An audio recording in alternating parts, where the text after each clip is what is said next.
Hey everyone, it is Andrew here from Amiga Digital. So this is going to be episode 2 of our live stream on LinkedIn, and you'll probably be watching this across our social media uh, after we go live and after it's been recorded. So the direction this week that I want to take this particular episode is to talk about the 20 years in SEO, my particular journey, and hopefully inspire your journey and inspire, especially if you're a young SEO or new to SEO or new to digital marketing in particular. Hopefully this will inspire you. So I finished my diploma in website development in 2006. I'd always loved the web, right? So when I was growing up, my dad gave me a chemistry set and I wanted to do chemistry from the age of 6 to when I figured out that I can't when I was around 17, 16 actually, probably not 17, 16. So I've always loved chemistry. I still do love chemistry, but I just was not smart enough for that particular discipline, or I wasn't willing to put in the work to get someone like me to be able to graduate in either forensic chemistry, biochemistry. I wasn't exactly sure. So in year 10, I would have been 15, 16. I was on the Liverpool website. We're in a computer class, and Mr. P. Thompson caught me during computer class not doing what I was supposed to, but looking at the Liverpool website. He could have thrown me out, but he didn't. He came up to me and he said, "Andrew, would you like to know about how websites are actually created?" I said, "Absolutely, Mr. P. Thompson. Definitely show me." So he opened up Notepad and he just did some basic HTML code to pull the image from the Liverpool website into an index.html file, saves it on my desktop, double clicks on it, and just the Liverpool logo pops up. I was in love. For the first time in 10 years, something rivaled chemistry. Something rivaled another possibility. I believe if it wasn't for Pete Thompson that day, I would not be where I am today. Because he changed that act that he did would change the trajectory of my life forever. So later on, I would go to year 11, and in year 11, in 2004, you would do only like 3 terms.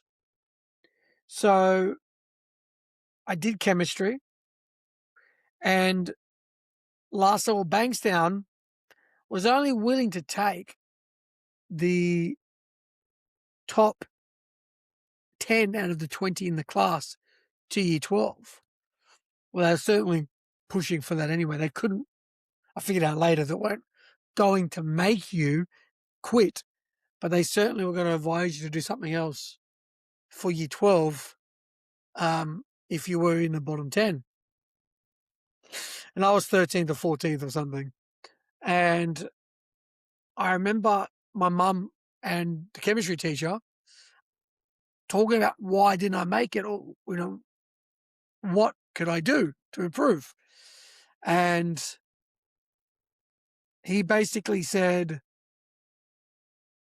your maths aren't strong enough. He doesn't get the equations, covalent bonding, ionic bonding, didn't get it. And I think he should do something else.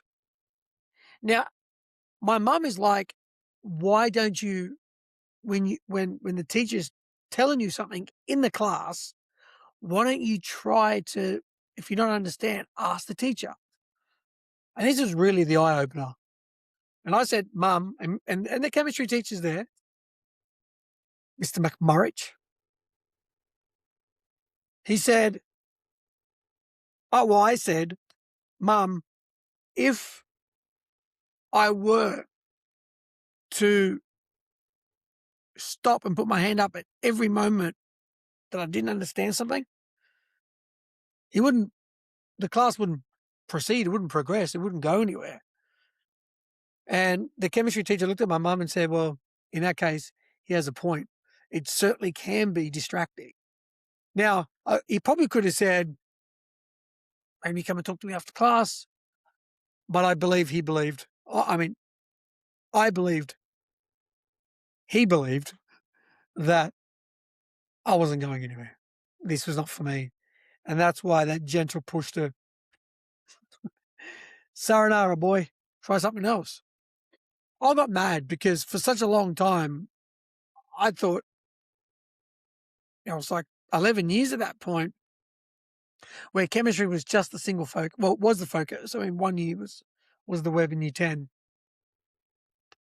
And my mum looked at me and said, well, I said, I want to leave school. I'm done. I'm only at school to do chemistry. If I can't do chemistry, I don't want to stay here. Well, I'm not doing anything. So I actually left at the end of year 11, or the end of term 3 in year 11. My mum said to me, look, you're not going to sit around, and my dad, you're not going to sit around, do nothing. So I got a job at KFC. Actually, no, the first job I got was at Super Cheap Auto, which was a bad job. And basically, my mum and dad are like, look, what are you going to do? I really had no idea. The only other alternative I had was web. I did, and I still do. Love code, love building websites. But then I had to do my certificate 2 in IT, which I realized that in year 12, I could have done that in year 12. And it would have been better through the school anyway, less distractions. So I did a certificate 2. I left school. And at the start of 2005, I started a certificate 2 that lasted for 6 months. Then went into certificate 4 for web design, and then diploma, and finished my diploma because I failed certificate 4 once. I had to do it a second time.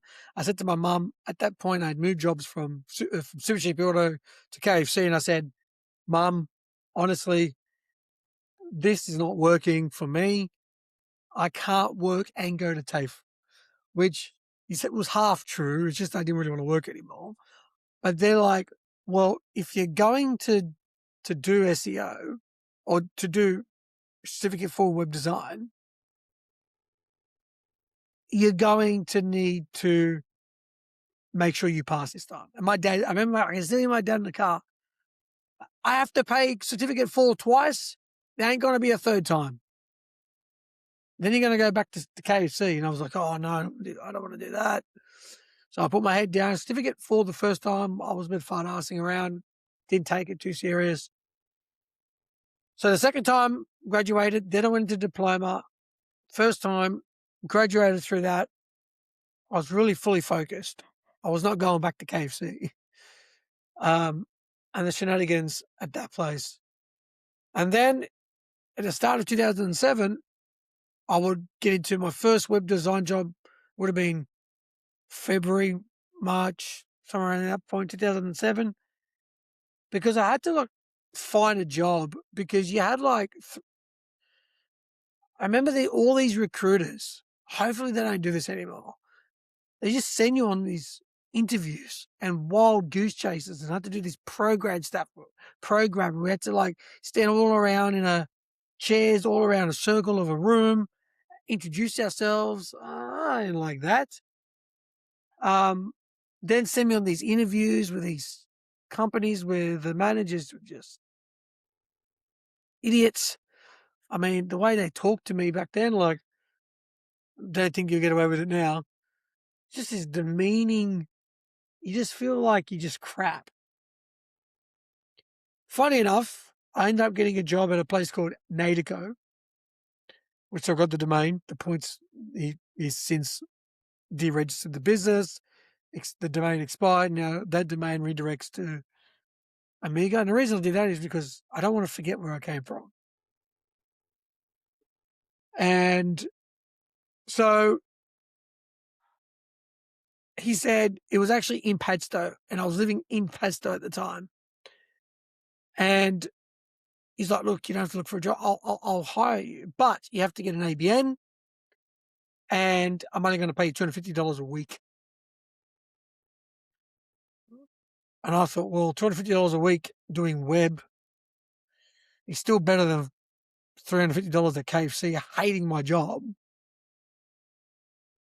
So for 12 months, I was on $1,000 a month. ABN, because you can't even pay someone that money. If I was on the books, I don't think that was minimum wage in 2007.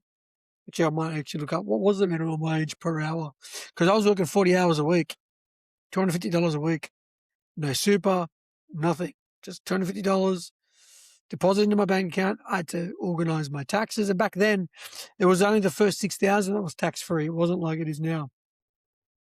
So I still got heavily taxed. Well, not too heavily, but for me at that point, $12,000 a year, that's all I make, right? A little bit over. It worked out a little bit over. I worked out nearly $13,000 a year building websites, and I built heaps of websites, heaps of websites. And in that time, I was also doing this SEO thing, and I was wondering what is this SEO thing, right? And my boss would make me put white text on a white background. Okay. Crazy stuff. White bunch of keywords. So white text on a white background, bunch of keywords, spamming the footers. And I mean like rows and rows and rows and rows. There's a site called like tradesmansdirectory.com.au that we built. There was heaps. There was all these directory sites that for some reason I was always building a lot of directory sites. And it was just, he's like, throw these keywords in the meta keywords. I said, well, what's the meta keywords? And I'm like researching the meta tag. What's a meta keywords? If you don't know what all this stuff is, don't worry about it. Just, ask me in the comments so I can explain anything. But it was just like spamming the titles, spamming descriptions, spamming meta keywords, dumping white text or white background, but it worked. It worked in Google. And then my boss would show me, hey, look at this keyword. Like now we rank for like bricklayer Sydney, just because we just threw this text on the page over and over, white text on white background, spamming the crap out of footers, spamming the crap out of titles and descriptions, images. That was basically the extent of my SEO knowledge in 2007. Keyword stuffing, image file name spamming, titles and description spamming. It was just a lot of spamming. I didn't know any better. That's all I got taught. I thought that's what SEO was, and I just thought it was a stupid job. I didn't understand. We didn't have like Google Analytics. Well, I didn't have Google Analytics in 2007. And so the client got on his show was hits. You had to get a C panel. Plus, they had this old servers, had these you had to go and check the hit stats. And you would see like a site get more hits. You would only know what it was ranking for in Google because you would have to search for it yourself. And the client would have like 3 or 4 or 5 really important keywords that it was ranking for. It was hard to measure back then, but the businesses that were doing it, there was really like construction companies, plumbers. No one was doing SEO in 2007. So, I mean, we're going back almost 19 years now, right? So it's no one was really doing SEO. And then in 2008, I was actually,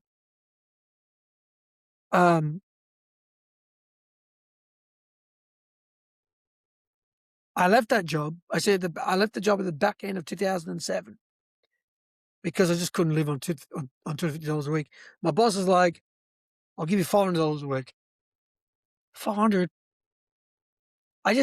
I wasn't really getting on with him. It didn't feel like it was the right environment for me.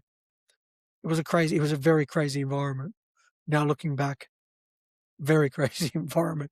I don't know if I'm allowed to talk about some of the things that happened, but it was nothing illegal, but just crazy, right?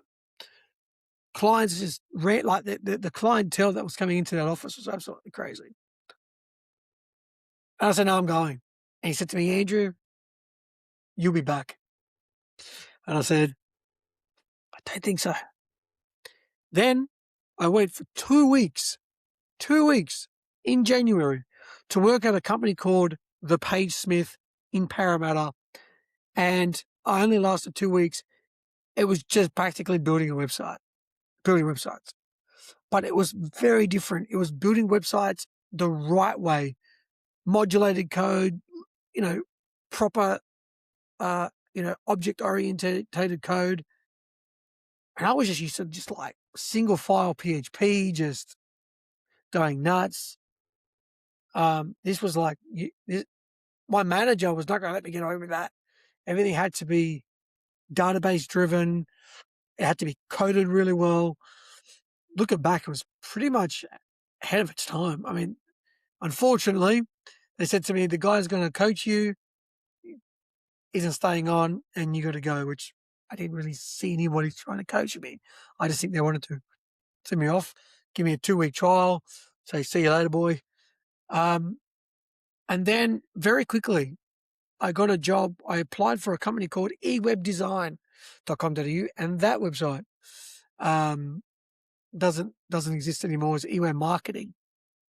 But eWeb Design was building websites, Canard self-storage, like other big sites. I just can't even remember it now. And I'm like, yeah, I want this job. I definitely want this job. Got the job. Joshua Hay, who I'll tag in this mentions. Joshua Hay rings me up. This would have been very early, probably the end of January, because I only lasted 2 weeks at the other job. Start of the year, bang, left. He said, Andrew, you got the job. Good news and bad news. He said, you got the job. The bad news is you're not going to be doing websites. Is that a problem? I said, well, what am I going to be doing? He said, SEO. Yeah, we're doing SEO. I said, oh, is that keyword stuff? Yep. Like, oh, no. My parents had just moved up to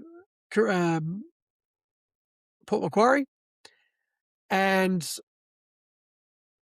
I'm like, oh, I really need to keep this job. I had rent to pay. I had $2,000 in the bank account. $1,000 was going to be rent. My parents were leaving.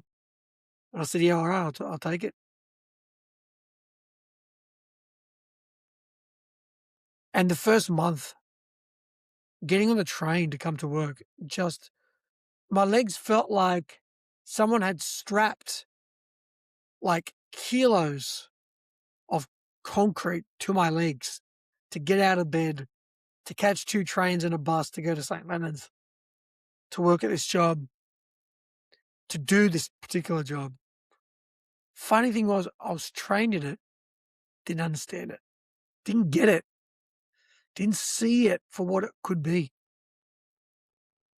3 months went past, and I tell you what, full-time SEO, and I just wanted to build websites. I really just wanted to quit. I thought this is just absolutely pointless. Pointless job. And 3 months would pass. I couldn't wait to get home. I didn't want to go to work. And at the time, this would have been probably the end of April. At the time, I was working on about 20, 30 sites at one time. One of the first clients that was ever given to me at eWeb Marketing was a company called Future Food. And futurefood.com.au would be a client that I would remember. I even offered I don't think they realize you're welcome to contact us for free SEO help, because I would rank this client first in around, I would say May, probably around May, June 2008. So now I've been doing SEO on and off for about a year and a half. But this job was full time. And full time SEO. First 3 months, absolutely hated it. 40 hours a week. You're looking at what, like 360 hours in. I remember actually calling my girlfriend, who's now my wife, and saying, I even remember where I was, leaving Miller's Point. Is it Miller's Point, the one after you cross the bridge from the south side of Sydney to the north, the first, is it Miller's Point? Anyway, on the way from there to North Sydney Station, calling her going, I didn't understand what it was, but it was a panic attack. I did not want to go into work. I didn't know what that was. But now looking back, I know what it is now. I've done a lot of time in mental health. It was a panic attack. Calling her, crying, I don't want to go. I don't want to do it. I don't want to do this. So look, just give it. Look, your mum and dad are gone. You have no money. If you leave, you go up to Port Macquarie. How are you going to live? At least look for another job, which was great advice.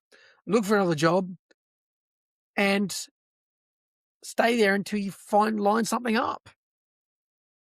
And at eWeb at the time, we were just still contractors, still ABNs. More money than $250 a week, but not much more. And I think the first few weeks I was only making $640 a week, 2008. That was it. Before tax. Okay. So I had $1,000 rent, making about $2,400. The way I looked at it was 1,000 rent, 1,400 before tax that I left over. So I knew I had to budget no more than about 800 to 1,000 every single month after the rent was paid. So I was really pushed into a corner. I said, all right, I'll stick with it. And then came along Future Food. I don't know how long after exactly was that phone call I had with my girlfriend on the train to that first place rankings, but I could not. I must have allergies because I'm just very itchy on my nose right now. I don't know how long it would have been, but I would say about 2 weeks, 3 weeks. No way a month. Definitely not a month, but 2 weeks or 3 weeks, something like that. First place for Future Food, for food consultant and food consultants.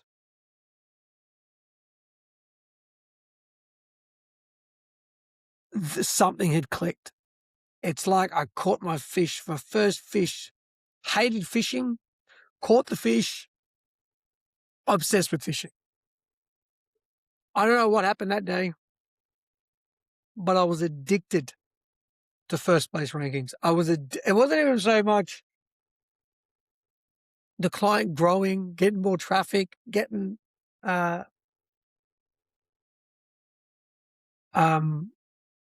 more traffic, growth, inquiries. I didn't care any about that. All I cared about was getting those first place rankings. That's all I cared about. And I was addicted immediately, and I loved it, and I wanted more of it and more of it. And that day, a fire was lit. That's still burning. Burns. Sometimes a little bit dim at times, approaching 20 years now, but something had certainly clicked. And really, SEO back then, it was very methodical. It was code orientated. Links were definitely a factor, but you have to understand that not many people had links. So quantity of links was a factor, quantity was a factor, but most of the time your competition didn't have many themselves. And so the technical SEO seemed to be so much more important then than it is even now, because the weight of links were pretty much even for the most part. And if you had a client like a Kennards or a Bing Lee, they already had a lot of links anyway. So again, even from that perspective, if you were in competitive industries, most of the time you had clients that already had a lot of links and very poor SEO, or you had industries that weren't so competitive, and pretty much everyone in that site, pretty much every business website didn't have that many links pointing to their site anyway. And so again, it was technical based. And so 2007 to 2011, I focused a lot on technical SEO. A lot, because maybe not so much in 2011, it started to change, but that sort of 2009, and pretty much I would say even halfway into 2010, I didn't do a whole lot of link building, but we still achieved a lot of good first place rankings. We either had sites that already had them and didn't really need to build them, and the industry didn't really demand it, or they weren't very competitive industries where no one had the links. And again, it was technical SEO. It was the titles, it was the content, it was the descriptions, it was the internal linking, it was the keywords in the footer, the site walks, the interlinking between pages. When we did get links, what I would do is I would focus on directories. And let's say Bing Lee, for example, or Nutrition Warehouse, or Recall, actually, let's use Recall. So after Future Food, Recall was my next big major case study, where they just cared about document storage, document management, ranking first for these keywords.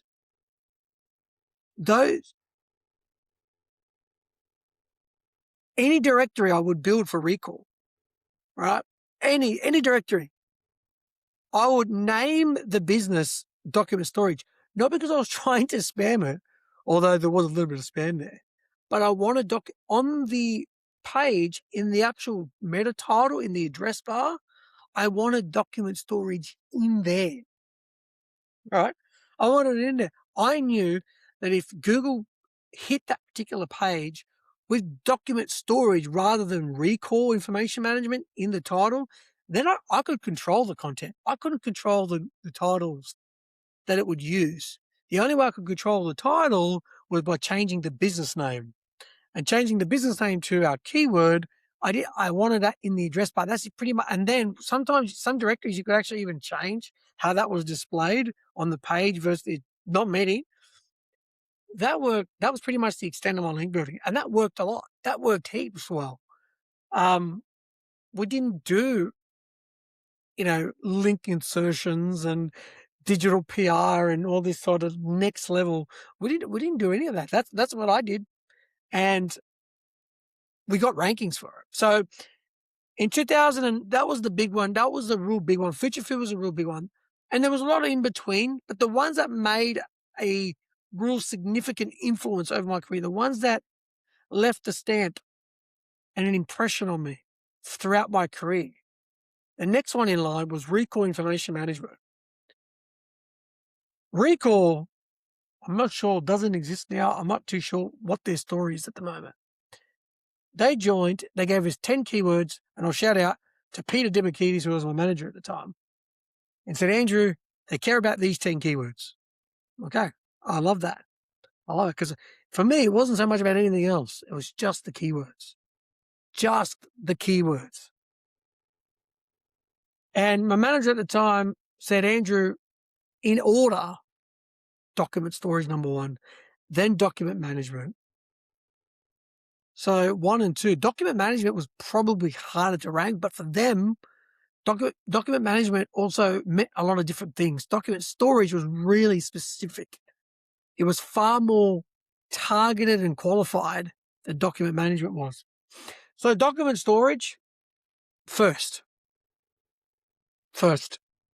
And I remember putting it on the screen, and who would I have next to me? And I'll share that again in this description box, wherever this was end up. Matthew Forzan from Yoga Digital. He was sitting right next to me at the time. We were both working at Ewa Marketing, which we knew from TAFE. And I said, hey, first place. And I took a screenshot of the Google rankings and I put it in my as my screenshot.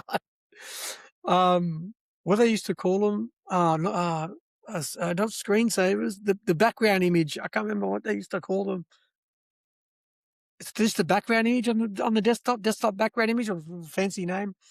Jeez, I don't even think about these things anymore. But I took the document storage with recall number 1. And that fire that had started with Food Consultant and Future Food had just brightened up like crazy. I'm no longer thinking about building websites. I still love it now to this day. But the thrill of the chase for the keywords, for me was enormous. And the next big significant ranking would be Nutrition Warehouse. If I had to really just stream it down, just because I don't want to keep talking for the next hour, was nutritionwarehouse.com.au. So after recall, the next big keywords would probably got this client in 2009. First place ranking for them, the big ranking for them. And obviously there was like a lot in between. Good rankings, but Nutrition Warehouse definitely third on the map as the most significant in my career. And the client, Grant Mayo, top guy. Look at the story of Nutrition Warehouse.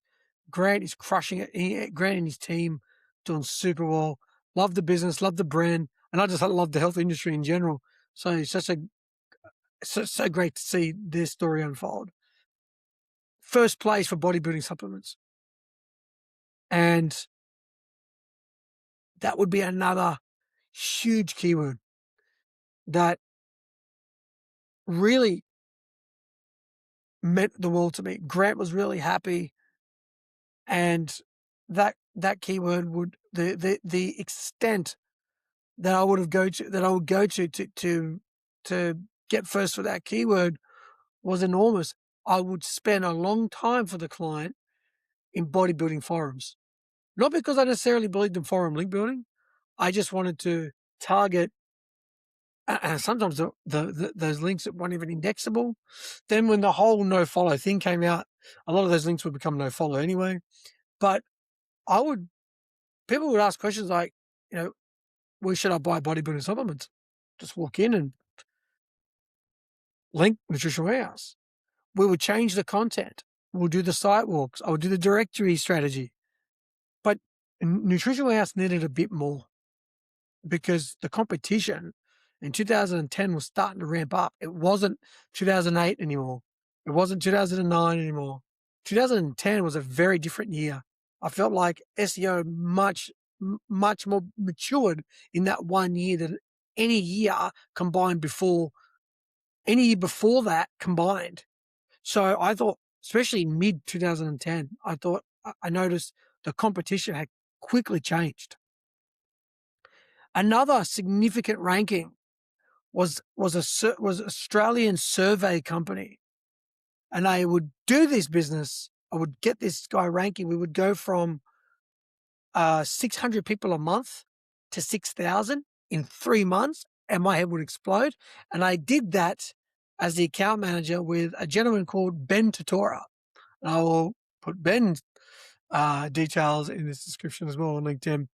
But Ben would be the account manager. He's also an SEO. He's also a digital marketer. He's a web guy. He's an entrepreneur now. I don't know what Ben is doing, but Ben's all over the place. I actually got in contact with Ben again. It's been a while. He was the account manager.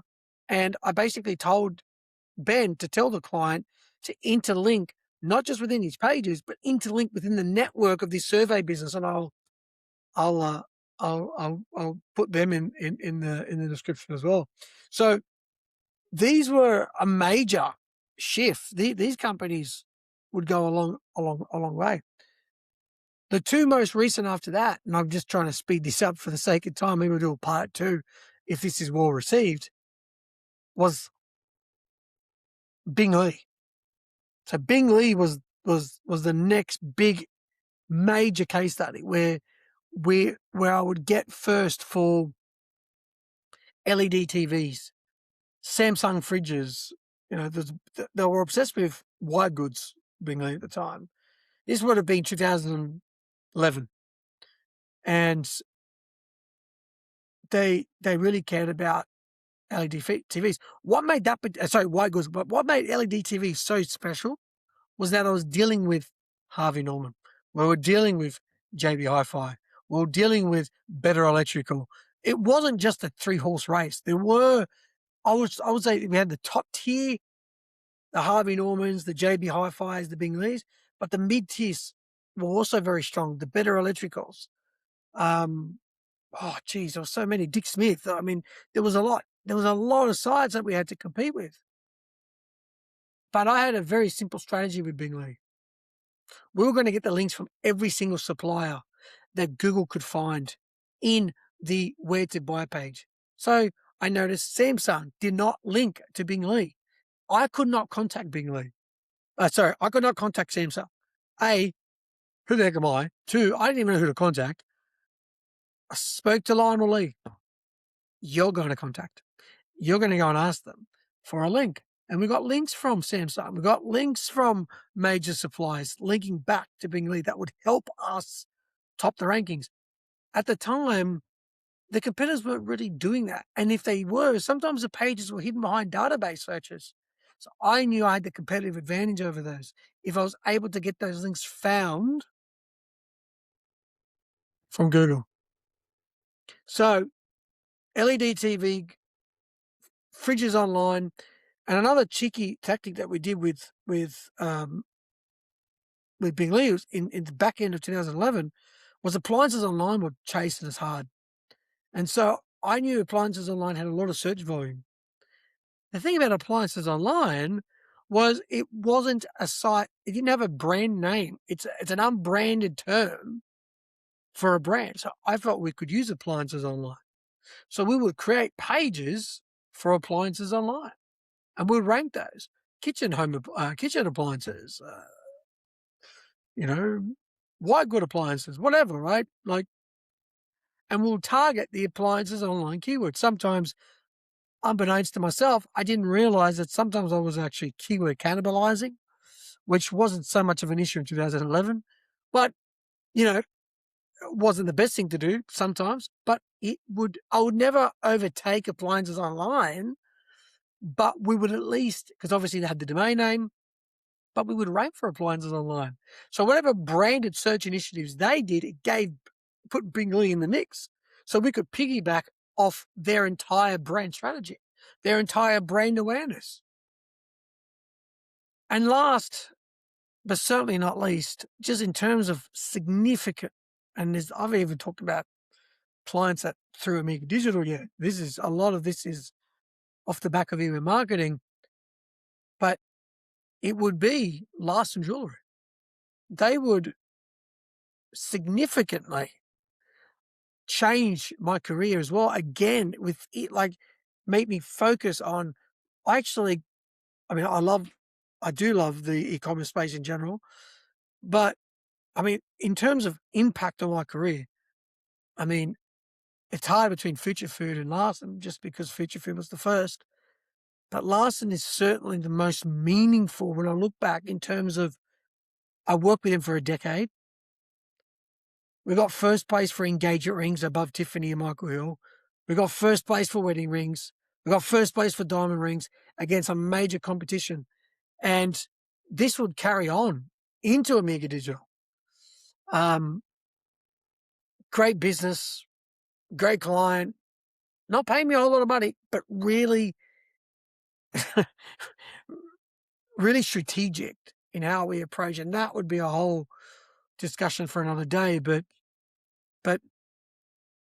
this was not just about the rankings. I felt like I left a legacy here. I left my digital fingerprint is left in Larson Jewelry, I believe, for the rest of its existence. And I think that's a huge involvement, and I'm sure Lars would agree that my involvement and impact on the business is still positively felt to this day. And we worked together from 2009 overall to 2019, and just I learned a lot about business. I learned a lot about marketing. I mean, for me, that's a career defining client that you work with for so long, you achieve so much. And I mean, in 2009 to 2011, I worked with Lars. 2012, I started my business. I wasn't allowed to do any SEO for them, but I would work 1 day a week doing other stuff for him in house, actually in his business, 1 day a week in 2012. And so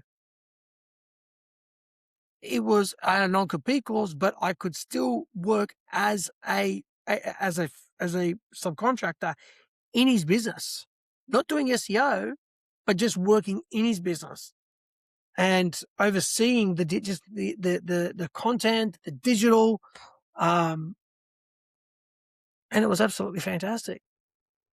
We wouldn't work together full time again outside that 1 day a week until 2013, once the non-compete clause had finished. But then he moved over to Amiga Digital permanently.